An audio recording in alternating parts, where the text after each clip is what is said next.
Okay, hello student. जैसे कि आप लोगों ने पिछले वीडियो लेक्चर में देखा था कि मैंने एक्सक्रीशन स्टार्ट किया था और एक्सक्रीशन में स्टूडेंट मैंने आप लोगों को बताया था कि एक्सक्रीशन क्या होता है, ऑस्मो रेगुलेशंस क्या होते हैं। जब हम मेटाबॉलिक वेस्ट को रिमूव करते थे तो उसको एक्सक्रीशन कहते थे और वाटर और सॉल्ट के कंसंट्रेशन को जब हम अपने बॉडी के अंदर मेंटेन करते थे तो उसको ऑस्मो रेगुलेशन कहते थे। ऑस्मो रेगुलेशन और एक्सक्रीशन ये दोनों ही काम हमारे बॉडी के अंदर कौन करता था? किडनी करता था। मैंने आपको बताया था कि हमारे बॉडी के अंदर जो मेटाबॉलिक वेस्ट होते हैं वो होता है नाइट्रोजनियस वेस्ट होता है, CO2 होता है, वाटर होता है। और मैंने आपको ये भी बताया था कि CO2 वाटर कैसे प्रोड्यूस होते हैं? Due to the metabolism of carbohydrate and fats. Nitrogenous waste कैसे प्रोड्यूस होते हैं student? Due to the metabolism of nucleic acid, protein, क्योंकि न्यूक्लिक एसिड और प्रोटीन में जो मेजर कंपोनेंट्स है वो होता है नाइट्रोजन, तो नाइट्रोजन वेस्ट उससे रिलीज होता है। आज हम लोग बात करेंगे कि वो सब नाइट्रोजनियस वेस्ट को रिमूव करने के लिए जो हमारे बॉडी में सिस्टम है वो है ह्यूमन एक्सक्रीटरी सिस्टम। तो स्टूडेंट अगर हम बात करते हैं ह्यूमन एक्सक्रीटरी सिस्टम के अंदर, तो ह्यूमन एक्सक्रीटरी सिस्टम में देखो बहुत सारे ऑर्गन्स हैं, लेकिन जो मेजर ऑर्गन्स है, मेजर अगर हम बात करते हैं प्राइमरी ऑर्गन्स के बारे में, तो प्राइमरी ऑर्गन जो है हमारा वो है स्टूडेंट किडनी। किडनी, इनके अलावा भी स्टूडेंट होता है जैसे स्किन हो गया, लीवर हो गया, हम बोल सकते हैं लार्ज इंटेस्टाइन, ये सब हो गए स्टूडेंट सेकेंडरी। ये सब हो गए सेकेंडरी एक्सक्रीटरी ऑर्गन, ठीक है ना। ये प्राइमरी एक्सक्रीटरी ऑर्गन कौन है? किडनी हमारा मेन एक्सक्रीटरी ऑर्गन है। तो आज हम उसी एक्सक्रीटरी ऑर्गन्स के बारे में या एक्सक्रीटरी सिस्टम के बारे में बात करेंगे। तो ह्यूमन का जो एक्सक्रीटरी सिस्टम के कंपोनेंट्स हैं, components of human excretory system है, उसमें है स्टूडेंट, एक है आपका a pair of kidney,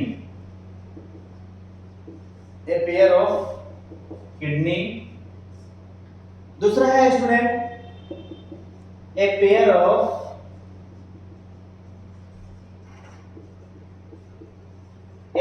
ureter, तीसरा है student a pair of ureter, उसके बाद है आपका यूरिनरी ब्लैडर। देखिए ये यूरिनरी ब्लैडर है और चौथा है स्टूडेंट यूरेथ्रा। तो this are the components of human excretory system.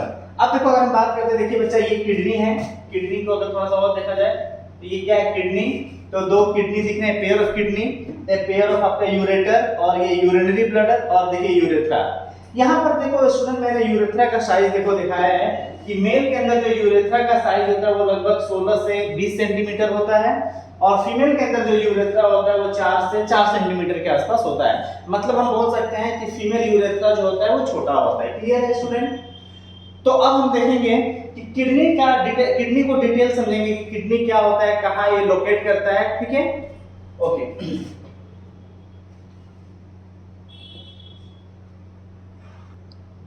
Okay, student, तो अब हम लोग देखते हैं स्टूडेंट किडनी के स्ट्रक्चर के बारे में बात करेंगे। तो सबसे पहले अगर हम बात करते हैं स्टूडेंट किडनी,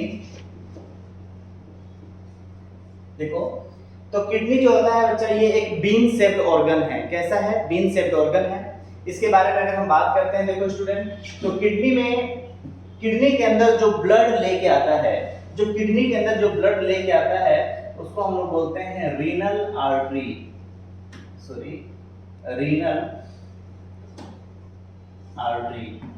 और किडनी से जो ब्लड लेके जाता है उसको हम लोग बोलते हैं रीनल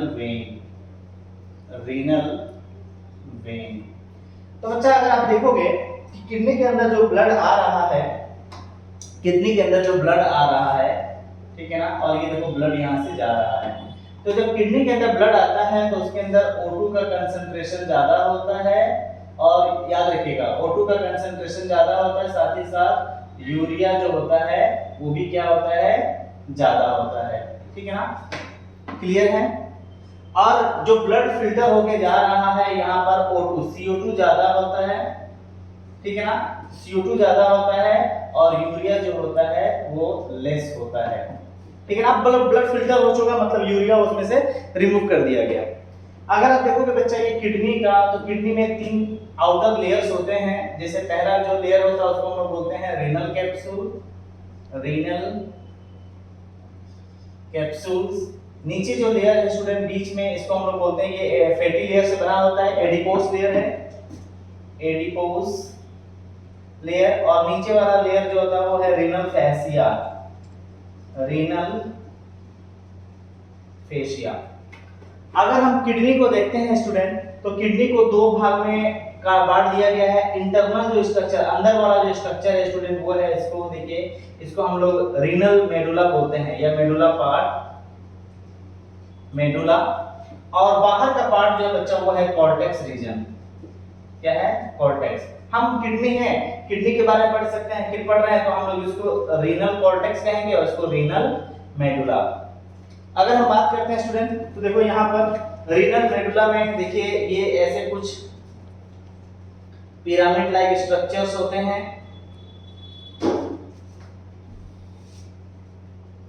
ये कुछ पिरामिड लाइक स्ट्रक्चर होते हैं, इसको हम लोग बोलते हैं बच्चा medullary pyramid, medullary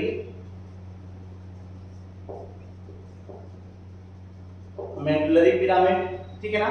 medullary pyramid, इसी मेडुलरी पिरामिड्स के अंदर स्टूडेंट ये यहाँ पर नेफ्रॉन्स होते हैं, नेफ्रॉन्स होते हैं। ये जो है यहाँ पर बहुत सारा क्या होता है? नेफ्रॉन्स होता है। आप जानते हैं स्टूडेंट कि ये नेफ्रॉन जो है, हम पढ़ेंगे आगे कि nephron is the structural and functional unit of kidney. तो नेफ्रॉन या फिर हम मेडुलरी पिरामिड का जो कुछ हिस्सा है, देखिए ये कॉर्टेक्स रीजन में है, ठीक है ना, ये कॉर्टेक्स रीजन में है, और कुछ हिस्सा जो है वो मेडुला रीजन्स में है, ठीक है ना। अब देखो बच्चा, यहाँ से ये जो पोर्शन है बच्चा, ये जो जहाँ पे सब कुछ यहाँ पर खुल रहा है, ये जो ब्रोडर पार्ट है, इस ब्रोडर पार्ट को हम लोग बच्चा बोलते हैं रीनल पेल्विस, रीनल पेल्विस। ठीक है, देखोगे स्टूडेंट, ये जो है कॉर्टेक्स रीजन है, ये मेडुला किडनी का ये जो कॉर्टेक्स पार्ट है, ये अंदर थोड़ा सा ऐसे पेनिट्रेट किया गया है। जैसे अगर आप देखोगे तो सपोज ये कॉर्टेक्स रीजन है बाहर, और कॉर्टेक्स रीजन में ये जो है ना, ये पेनिट्रेट किया गया है, ठीक है ना। तो ये जो पेनिट्रेट किया गया है ना, ये एक तरह का कॉलम बना लेता है। देखो ये कॉर्टेक्स जो अंदर की तरफ गया है, कॉर्टेक्स जो अंदर की तरफ गया है, ये एक स्ट्रक्चर बना लेता है जिसको हम लोग बोलते हैं renal column of Bertini, renal column of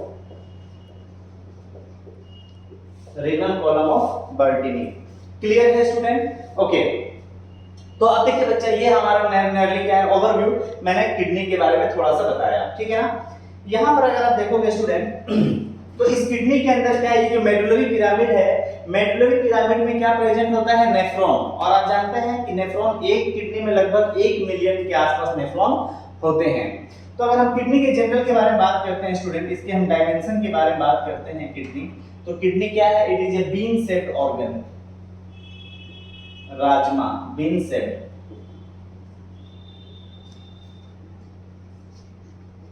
bean shaped organ है, ठीक है।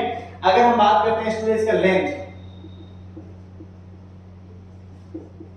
अगर हम लेंथ की बात करते हैं स्टूडेंट, तो ये है 10 से 12 सेंटीमीटर, 10 to 12 सेंटीमीटर इसका लेंथ होता है। अगर हम विड्थ की बात करते हैं, तो इसका विड्थ होता है लगभग स्टूडेंट 5 to 7 सेंटीमीटर, ठीक है ना। अगर हम बात करते हैं इसका वेट के बारे में बात करते हैं, तो वेट होता है स्टूडेंट, याद रखिएगा, वेट होता है लगभग 120 ग्राम से लेके 170 ग्राम के आसपास, ठीक है ना। क्लियर है स्टूडेंट? अगर थिकनेस की अगर हम बात करते हैं, थिकनेस होता है 2 to 3 सेंटीमीटर। तो ये ओवरऑल थोड़ा सा किडनी के बारे में स्टूडेंट, ठीक है ना, किडनी।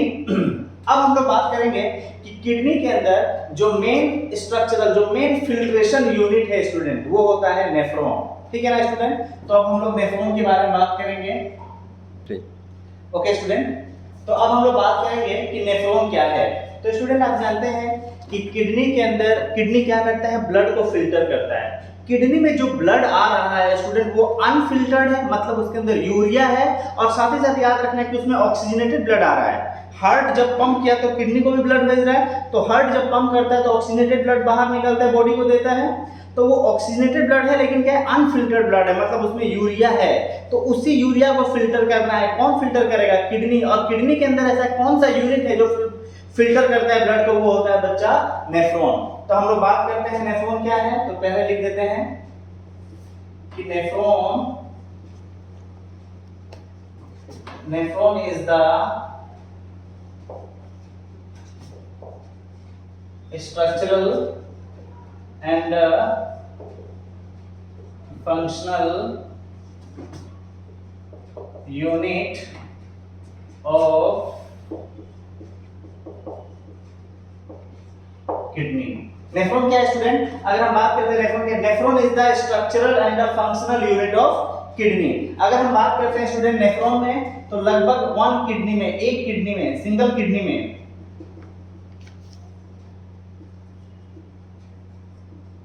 किडनी में लगभग 1 मिलियन नेफ्रॉन के आसपास होता है, ठीक है ना। एग्जैक्ट हम नहीं बता सकते लेकिन ये 1 मिलियन नेफ्रॉन के आसपास होता है। ओके, तो अब देखते हैं स्टूडेंट नेफ्रॉन। और नेफ्रॉन का डायग्राम बहुत ही इंपॉर्टेंट है बोर्ड एग्जाम के पॉइंट ऑफ व्यू से। नेफ्रॉन का डायग्राम बार बार पूछा जाता है कि स्टूडेंट नेफ्रॉन का डायग्राम बनाइए, और बच्चों को नेफ्रॉन का जो डायग्राम होता है बहुत ही कॉम्प्लेक्स लगता है। तो यही हम यहाँ पे देखते हैं नेफ्रॉन का डायग्राम बना के, कि नेफ्रॉन का डायग्राम कैसे हम बना सकते हैं। बहुत इजी तरीके से मैं बनाऊंगा, ध्यान से देखेंगे आप लोग, समझ आ जाएगा आप लोगों को। देखो बच्चा, नेफ्रॉन, तो बच्चा देखो नेफ्रॉन के अंदर सबसे इंपॉर्टेंट चीज है कि देखो यहाँ पर एक कप लाइक स्ट्रक्चर होता है, ठीक है ना। एक कप लाइक स्ट्रक्चर होता है। देखो इसमें सॉरी, ये कप लाइक स्ट्रक्चर है। यहां से देखो एक पूरा ये ऐसे ट्यूब निकलता है,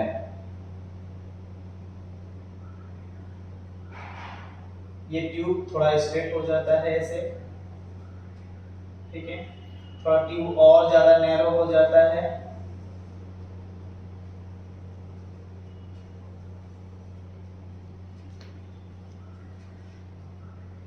ये फिर ब्रॉड हो जाता है।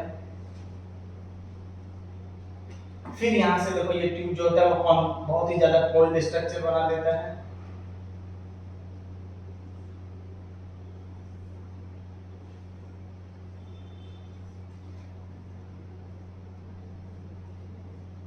देखो स्टूडेंट, ये एक नेफ्रॉन का स्ट्रक्चर है, ठीक है। नेफ्रॉन का थोड़ा सा लेवलिंग करते हैं कि बच्चा ये जो कप लाइक स्ट्रक्चर है, ये जो नेफ्रॉन का जो मेन पार्ट है उसको हम लोग बोलते हैं स्टूडेंट बोमन कैप्सूल।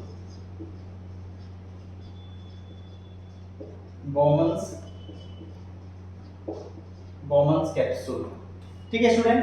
अगर हम यहाँ बात करते हैं स्टूडेंट ये, तो ये देखिए हाईली कॉन्वोलेटेड, बहुत ही ज्यादा कॉन्वोलेटेड का मतलब कोइल स्ट्रक्चर है। इसको हम लोग बोलते हैं पीसीटी, मतलब प्रोक्सिमल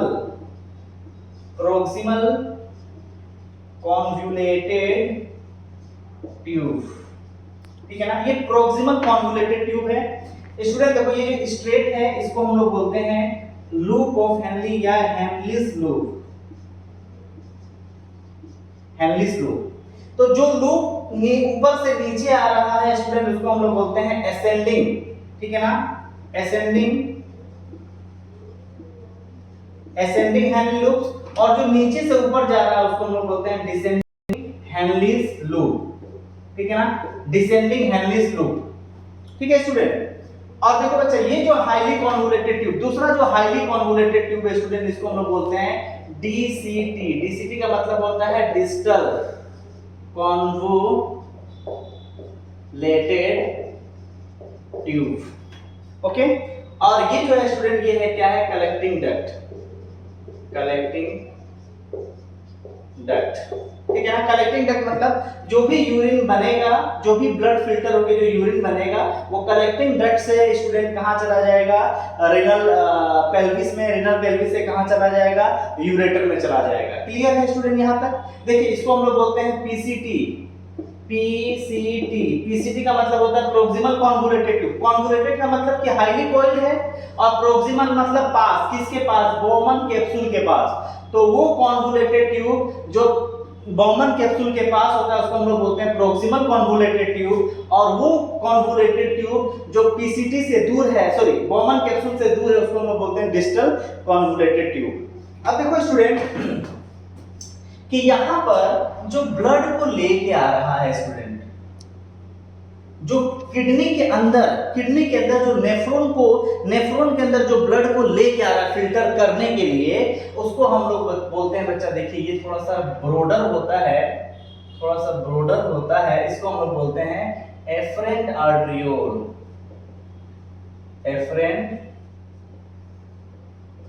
एफरेंट आर्टरियोल। और याद रखिएगा स्टूडेंट, किडनी जब ब्लड को फिल्टर कर देता है तो जो ट्यूब लेके जाता है, ये देखिए जो ट्यूब लेके जा रहा है स्टूडेंट, ये थोड़ा सा हम लोग बोलते हैं इफरेंट आर्टेरियोल, ठीक है ना। अगर आप ध्यान से देखोगे स्टूडेंट तो एफरेंट आर्टेरियोल थोड़ा सा ब्रॉड है, इफरेंट आर्टेरियोल थोड़ा सा क्या है, नैरो है। और ये जहां पर मिलते हैं बच्चा, यहां पर बहुत ज्यादा हाईली कोइल्ड बहुत सारा ब्लड कैपिलरीज होते हैं, ठीक है ना। बहुत सारा ब्लड कैपिलरीज आपस में गुच्छा बना लेते हैं, टफ्ट ऑफ कैपिलरीज जिसको हम लोग बोलते हैं स्टूडेंट, याद रखिएगा ग्लोमरुलस। ये क्या है स्टूडेंट, ग्लोमरुलस मतलब टफ्ट ऑफ कैपिलरीज। अब देखो स्टूडेंट, यहां से आपका ब्लड आएगा, एफरेंट आर्टेरियोल के थ्रू ब्लड आएगा और इफरेंट से जाएगा। आप देखोगे कि ब्लड जो है ब्लड एफरेंट से आ रहा है, और एफरेंट क्या है, थोड़ा सा वाइडर है, मोटा है थोड़ा सा, और ब्लड किससे जा रहा है, इफरेंट आर्टेरियोल में, जो कि थोड़ा क्या है, पतला है, थोड़ा सा क्या है, पतला है।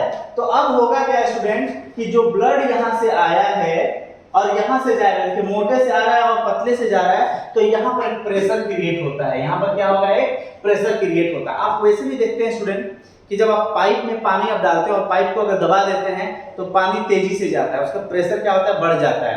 तो उसी प्रेशर के उसको बोलते हैं, उस प्रेशर को बोलते हैं ग्लोमरुलर हाइड्रोस्टेटिक प्रेशर। यहाँ पे जो प्रेशर होगा उसको बोलते हैं ग्लोमरुलर हाइड्रोस्टेटिक प्रेशर।